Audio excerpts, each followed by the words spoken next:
이 말씀 마태복음 2장 1절로 12절입니다. 마태복음 2장 1절로 12절 말씀 우리 한 절씩 교독합시다. 헤롯 왕 때 예수께서 유대 베들레헴에서 나심에 동방으로부터 박사들이 예루살렘에 이르러 말하되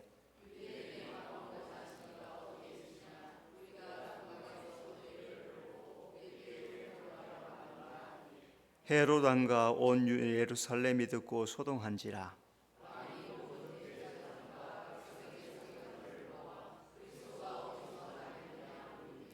이르되 유대 베들레헴이오니 이는 선지자로 이렇게 기록된 바 유대 고을 중에서 가장 작지 아니하로다. 내게서 한 다스리는 자가 나와서 내 백성 이스라엘의 목자가 되리라 하였음이니이다.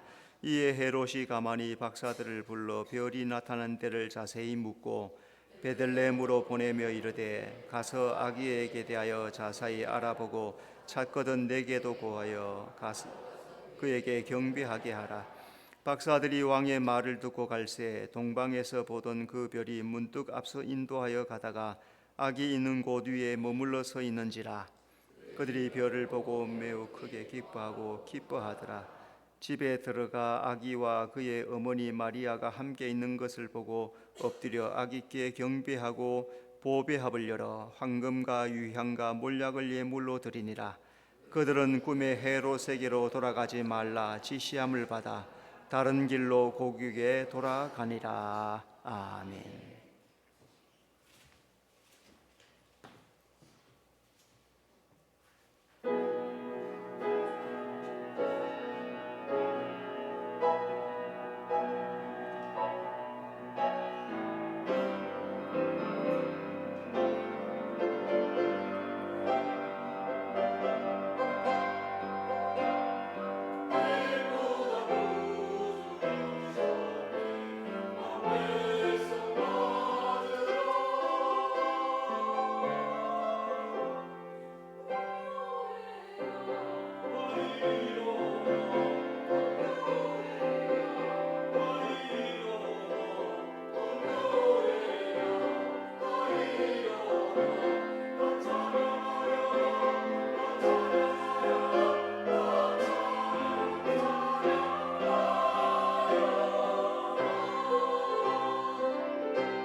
아멘. 하나님께 영광의 박수를 올리겠습니다.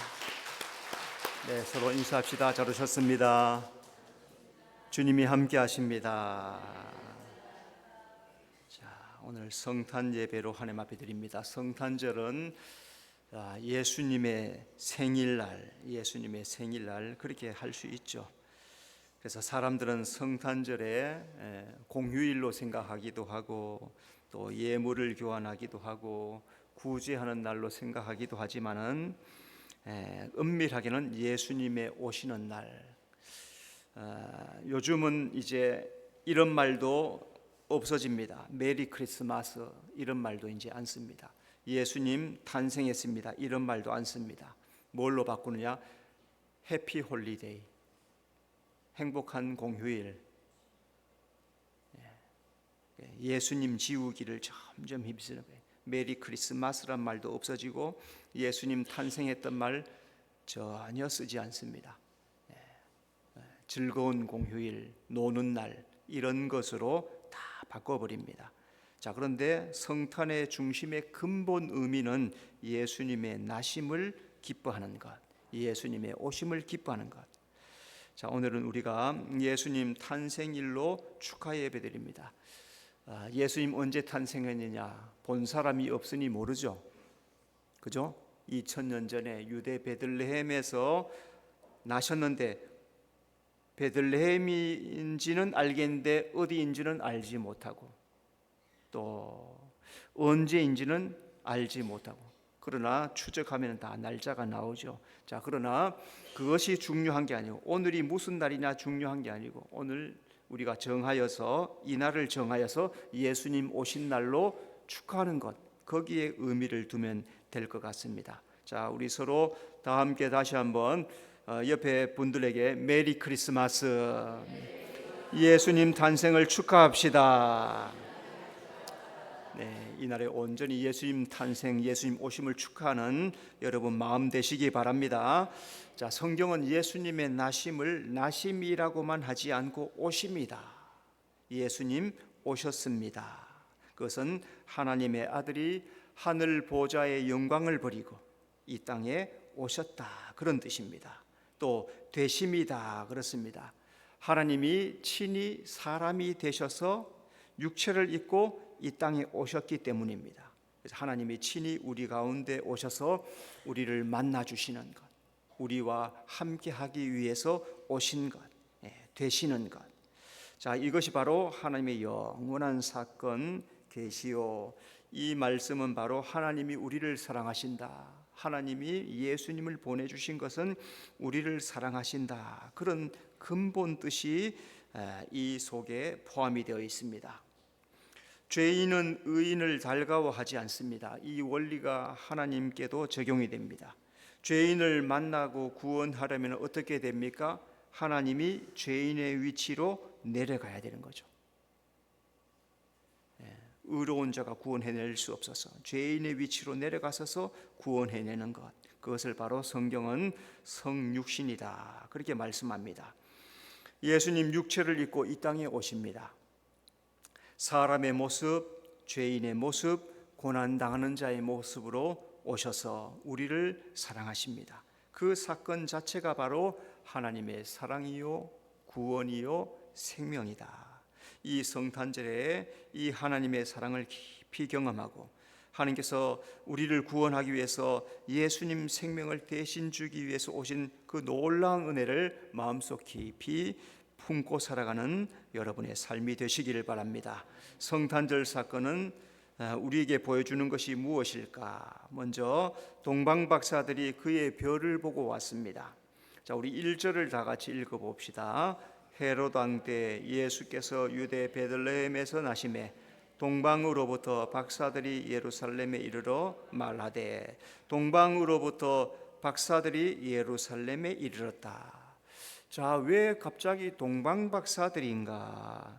이것이 무엇을 증거하는가? 이 말씀은 바로 예수님의 나심은 온 우주적인 사건이다 하는 것을 말씀하는 거예요. 단순히 유대 나라의 왕으로 오신 분이 아니라 예수님의 나심은 전 세계적으로 온 우주적인 사건이다 하는 겁니다. 그래서 저 유대 땅에 있는 이 유대 땅에서 사람들이 오는 것이 아니라 저 먼 동방에서, 몇 달을 걸려서 그 먼 동방에서부터 박사들이 와서 경배를 하는 겁니다. 바로 이것이 크리스마스 사건에서 가장 중요하게 다루는 문제인 것입니다. 예수님은 종교, 정치, 인종, 문화, 제도 다 초월한 왕으로 오십니다. 성경이 이 말씀을 아주 명백하게 보여주고 있습니다. 예수님 나실 때 우주의 별들까지 동원되고 있습니다. 동방 박사들이 뭘 보고 찾아옵니까? 별을 보고 찾아요. 별. 하나님께서 예수님이 오실 때 별을 움직이시는 거예요. 누가복음 2장에는 천군 천사들이 하늘로부터 내려옵니다. 또 페르시아에서부터 동방 박사들이 예루살렘으로 찾아옵니다. 예수님이 오신 사건은 온 우주를 향한 사건, 우리를 구원하기 위한 놀라운 사건이라는 것을 이 말씀으로 잘 보여주고 있습니다. 예수님 바로 하나님의 아들이요 나를 구원하는 구세주다. 그 우주적인 사건을 하나님이 동방 박사들을 통해서, 별을 통해서 보여주고 있습니다. 자, 또 한 가지는 예수님이 오시는 그때부터 고난과 핍박이 예비되어 있습니다. 2절에 보니까 유대인으로 왕이 나신 이가 어디 있느냐. 사랑을 이루는 사건에 핍박 없이 이루어지는 일은 없습니다. 선한 일에 반드시 고난이 직면하게 되어 있습니다. 어떤 분이 믿지 않는 집에 시집을 가서 내가 이 집을 전도하리라. 그래서 시집을 갔는데 20년, 30년이 되도록 고생하는 거예요.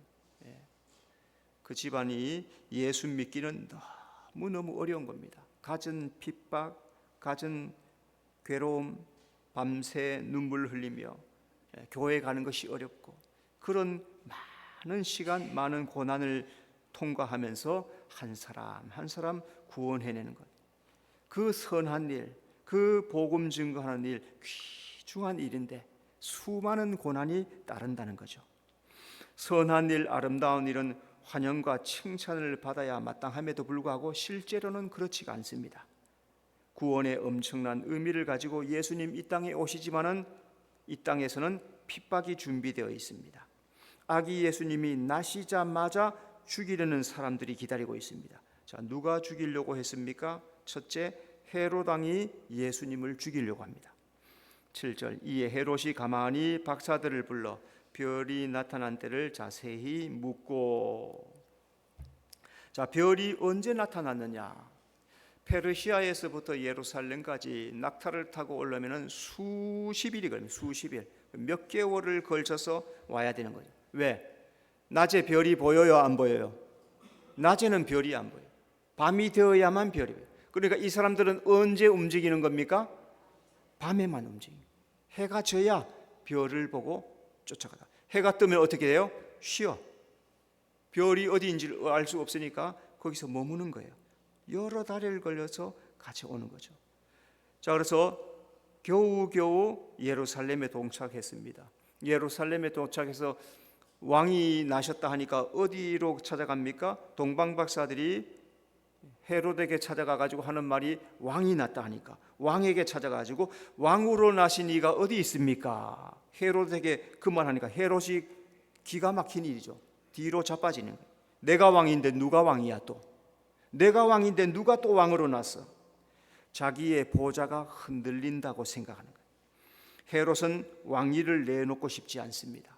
그래서 예수님을 죽이려 합니다. 그래서 헤롯은 예수님이 출생한 곳이 어디냐? 수소문에 베들레헴을 발견해내고 그는 간사하게도 이 동방 박사들에게 나도 가서 경배할 테니 어디인지 가서 알아봐라. 그 마음속에는 어떤 마음을 품어요? 예수를 죽일 생각을 마음속에 품고 어디인지 알려고 하는 거죠. 헤롯은 예수님 소식을 듣자마자 예수님을 죽이려고 합니다. 또 누가 예수님을 죽이려고 합니까? 제사장들과 서기관들과 바리새인들이 예수님을 죽이려고 합니다. 5절, 이르되 유대 베들레헴이오니 이는 선지자들로 이렇게 기록된 바. 이 사람들이 성경을 펼쳐보니까 유대 베들레헴에 메시아가 오신다가 예언되어 있는 걸 발견한 거예요. 이때 유대 땅의 시대가 어떤 시대이냐? 헬라 시대를 지내고 로마 시대를 지나면서 이미 150년 동안, 이미 헬라를 지난 150년 동안 로마의 지배를 받고 있는 시대가 바로 이때 당시 시대. 그러니까 우리나라가 뭐 36년 이거는 저리 가라는 거예요.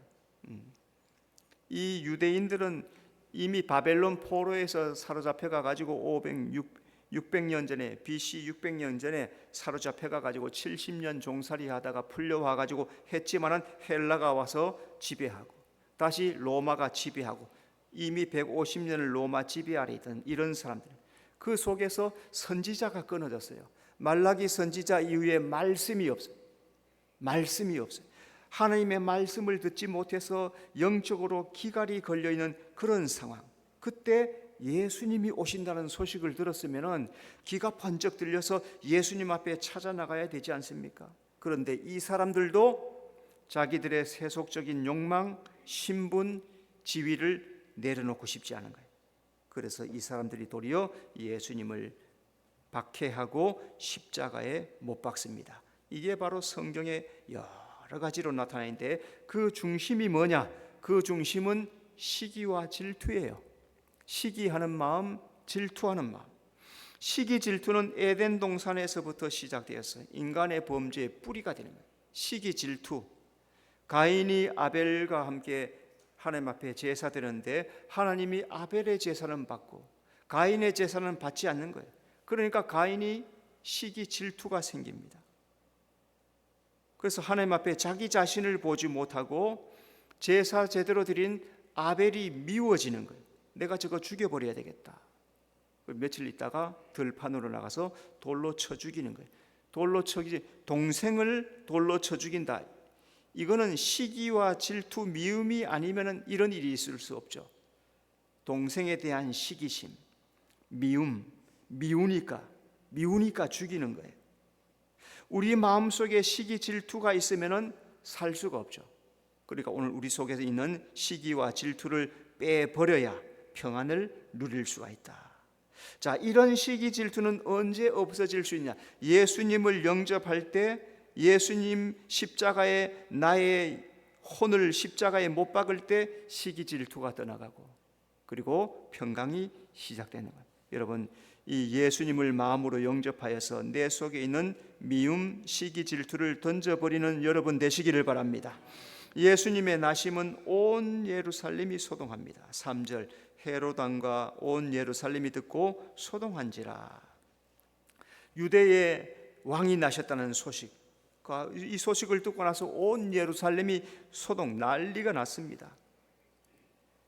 예수님의 나심은 당연히 예루살렘이 떠들썩할 그런 말이 되는 거죠. 자, 예루살렘 사람들이 이 소식을 듣고 어떻게 해야 돼요? 기뻐하고 감사하고 찬송하고 어디 있느냐?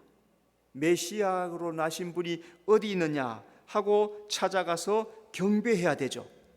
그런데 시끌벅적하기만 소문만 그랬대 왔대, 동방에서 박사들이 왔대, 헤롯이 어디 찾아보라고 했대, 말만 무성한데 아무도 경배하러 찾아가지 않아요. 예수님이 오셨는데, 구원자가 오셨는데 아무도 행동하지 않고 말로만 떠들어. 열매가 없는 신앙. 성탄절, 현대의 성탄절, 크리스마스 트리, 예수 안 믿어도 크리스마스 트리는 다 하더라고요. 요즘도 이렇게 시내나 이렇게 가게들 가보면은 뭐 가게들마다 성탄절 트리들 다 해놨어. 반짝반짝 빛나고 네온 사인은 화려하게 빛나고. 그런데 요즘은 또 캐롤성은 또 별로 들리지 않는 것 같아요. 그죠? 뭐 밖에 잘 안 들려요. 시끄럽게 하면 안 되는지 잘 들리지 않는 것 같아요. 그런데 예수님 앞에 나와서 경배하는 모습은 그렇게 없는 거죠. 예루살렘 주민들이 왕이 태어났다는 소식을 듣고 소동은 했는데 결과는 아무것도 없었더라. 이 사람들이 바로 예수님을 나중에 십자가에 못 박는 사람이에요. 예수님을 영접하지 않고 예수님을 맞아들이지 않으면 결국에 예수님을 십자가에 못 박는 사람이 되고 만다는 것, 이게 성경이 우리에게 가르쳐주는 놀라운 진리 중에 한 가지입니다. 여러분은 어떻습니까? 예수님을 나의 구주로 영접하십니까? 예수님이 나의 구주이심을 믿습니까? 그래야만이 예수님 붙잡고 천국 들어가는 거지. 그러지 않고는 예수님을 십자가에 못 박아 버리는 겁니다. 자, 또 한 가지는 동방에서부터 박사들이 예수님을 찾아옵니다. 2절, 우리가 동방에서 그의 별을 보고 그에게 경배하러 왔노라. 자, 이게 성경이 마태복음이 누가복음에는 목자들이 나오고 마태복음에는 동방박사들이 나와요. 굉장히 중요한 말씀이에요. 동방박사들이 예수님을 찾으러 나왔다. 자, 여기서 박사들은 헬라어로 마귀가 아니고 마기. 예. 이 사람들의 신분을 우리 성경은 박사들이다 그랬어요. 박사들 그런데 박사의 일자라고 썼는데 주석을 보니까 점성가들, 별을 연구하는 사람들 그렇게 했고, 영어로는 wise man, 지혜로운 사람들 그랬습니다. 이 박사들은 동방의 페르시아 사람들이 훌륭한 학자들, 별을 연구하는 사람들, 지혜로운 사람들이더라. 자, 이 사람들은 하늘을 쳐다보는 사람들입니다. 다니엘 9장 24절 27절에 보면은 기름 부음 받은 자가 일어날 것이요 기름 부음 받은 자가 끊어질 것이다 라고 다니엘이 예언해 놓고 하나님의 말씀을 받았어요. 여기에서 기름 부음 받은 자, 왕이에요. 왕, 예수님이 일어날 것이다, 예수님이 끊어질 것이다, 예수님이 오실 것이고 예수님의 십자가에 못 박혀 죽을 것이다. 다니엘이 다 계시를 받았단 말이죠.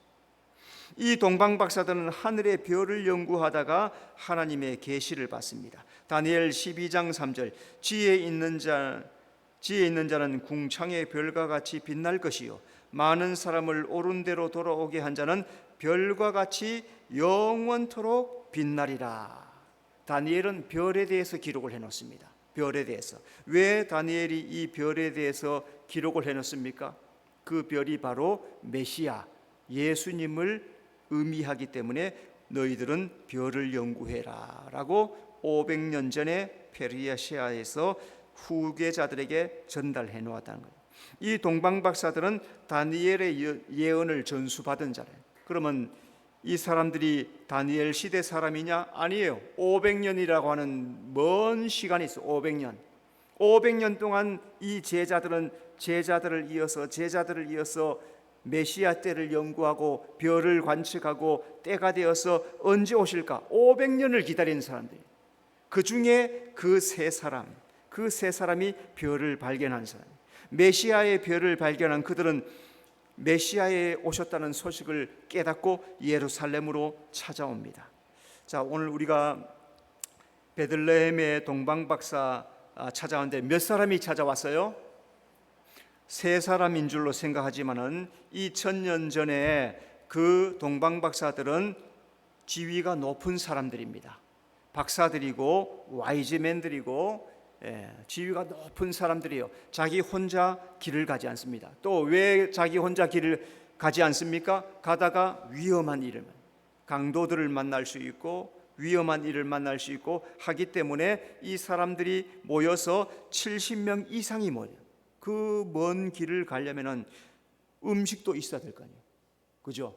양식도 나귀에다 실어야 될 것이고 돈도 실어야 될 것이고 자기들을 보호할 수 있는 힘센 사람들도 좀 있어야 될 것이고, 이 핵심의 사람들은 세 사람이지만 세 사람을 호위하기 위해서 70명 이상이 되는 거의 100명이나 되는 사람들이 줄을 이어서 광야를 건너가요. 페르시아, 이라크, 시리아, 예루살렘으로 와야 되는데 그 땅이 다 어떤 땅이냐? 사막이에요. 사막. 쨍 내리는 사막입니다.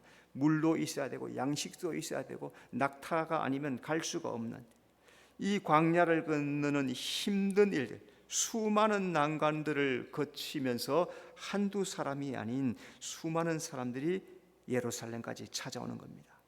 더구나 별을 따라가야 돼요. 밤에만 행진할 수 있어요. 낮에는 쉬어야 돼.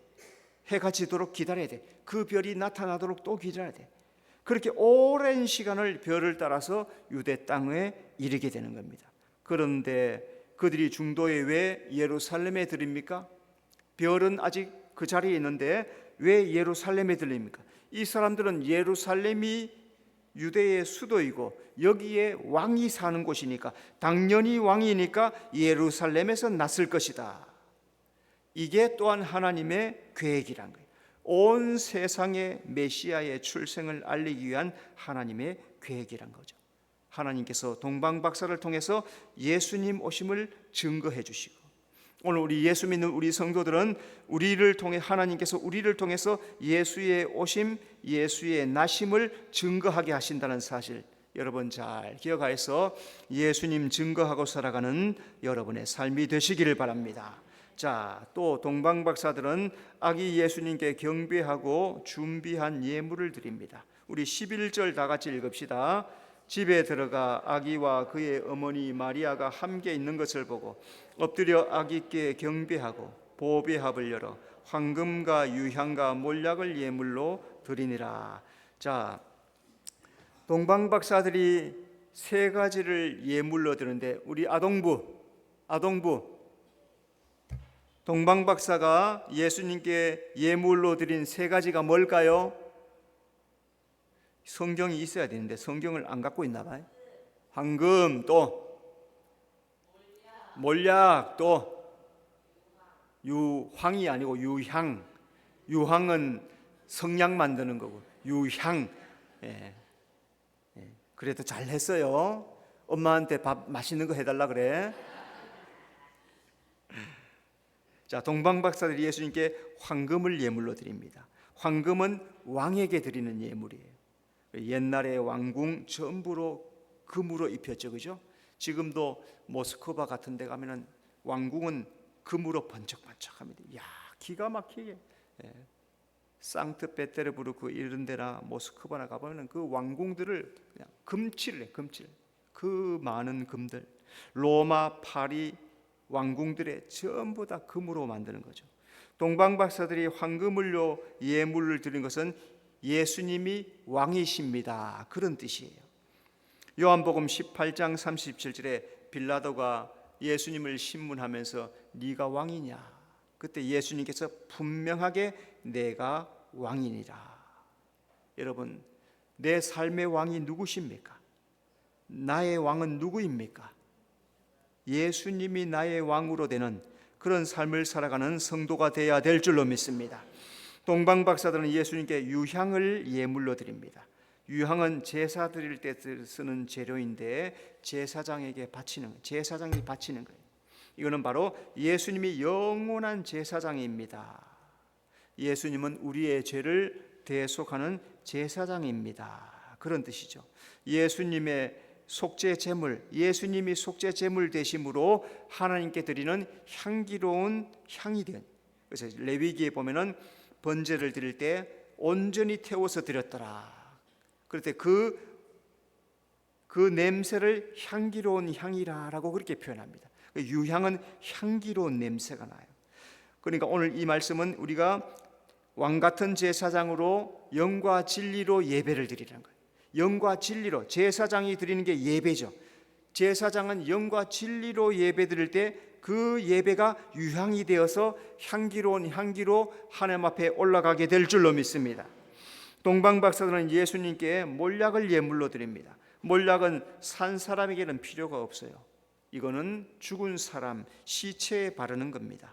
3000년 된 미라를 살펴보면 몸에 몰약을 발라요. 천으로 덮습니다. 몰약으로 다 발라서 3000년이 지났는데도 썩지가 않아요. 그대로 유지가 되어 있습니다. 몰약은 죽은 자 시체에 바르는 겁니다. 아기 예수께 몰약을 바치는 이유가 뭘까요? 이것은 예수님이 만 백성을 위해서 예수님이 죽을 것이다, 그런 뜻이죠. 죽는다 하는 것은 고난을 의미하죠. 예수님이 고난 받으시고 십자가에 죽으시고 한 이유가 뭘까요? 그것은 나를 살리기 위해서. 오늘 여러분 인생이 고통스럽습니까? 힘이 듭니까? 괴롭습니까? 그 고난을 예수님 붙잡고 믿음으로 이기는 성도가 되어야 될 줄로 믿습니다. 동방박사들은 지시하심을 받아 다른 길로 돌아갑니다. 우리 12절 다 같이 읽겠습니다. 그들은 꿈에 헤롯에게로 돌아가지 말라 지시하심을 받아 다른 길로 고국에 돌아가니라. 귀한 예물을 바치고 아기 예수께 경배한 동방박사들이 잠을 자다가 꿈의 지시를 받았습니다. 너희들은 예루살렘으로 가지 마라. 다른 길로 빨리 돌아가라. 헤롯과 약속을 어겼다. 그리고 다른 길로 간다. 이 말은 죽겠다 이 말이에요. 왕의 명령을 거역하고 살아난다. 불가능하죠. 너희들 어디인지 알아보고 나한테 말해줘 했는데 그 약속 깨뜨려 버리고 천사의 지시를 받고 죽음을 자초하고 다른 길로 떠나가 버려요. 자, 이들은 꿈의 지시를 따르고 왕의 지시를 거역합니다.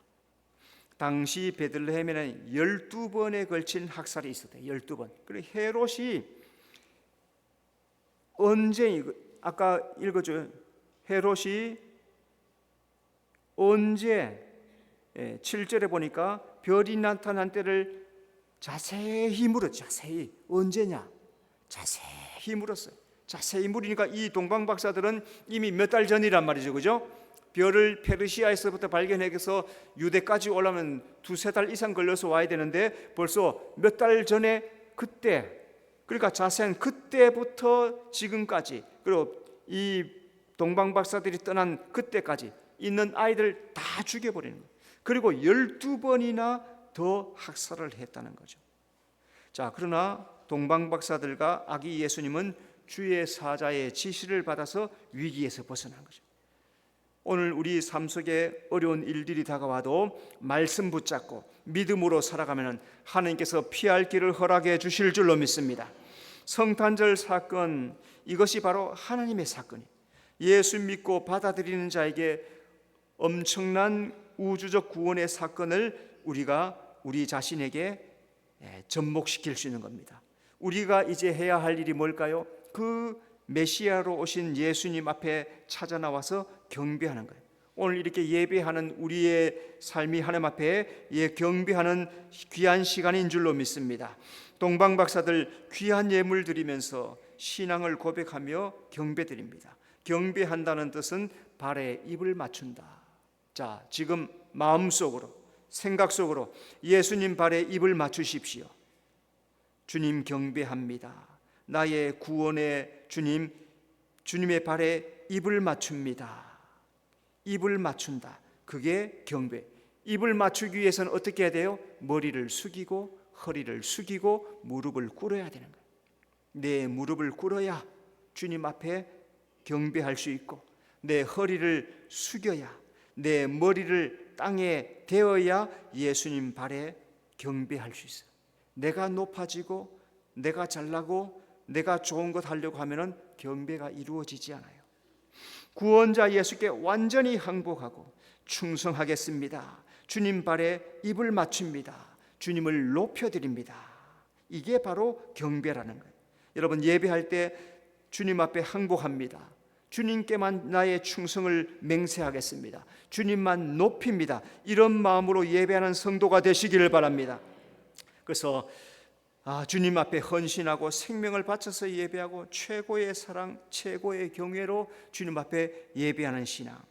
이 시간 우리가 주님께 경배하고 온전하게 예배드리는 것, 그 예배를 주님께서 유향과 같이 향기로운 향으로 받아주실 줄로 믿습니다. 이 경배와 영광이 하늘의 영광이요 땅에 있는 우리 모두에게는 하나님의 평화가 있고 그 삶 속에 놀라운 축복이 임할 것을 기대하면서 이 성탄절에 마음껏 주님을 찬양하며 경배하며 살아가는 여러분의 삶이 되시기를 바랍니다. 기도하겠습니다. 주님, 그의 별을 보고 동방의 박사들이 그 먼 길을 찾아왔습니다. 황금과 유향과 묘약을 드려 경배하며 무릎을 꿇고 허리를 숙이고 머리를 땅에 대어서 예수님 발에 입을 맞추는 것처럼 주여, 나도 날마다 주님 앞에 무릎을 꿇고 머리를 숙이며 주님 앞에 나의 충성을 헌신하며 나의 삶 전부를 드리겠습니다. 주님만 높이며 살겠습니다. 그렇게 고백하며 살아가는 귀한 성탄절의 삶이 되도록 인도해 주시옵소서. 예수님 이름으로 기도드리옵나이다. 아멘.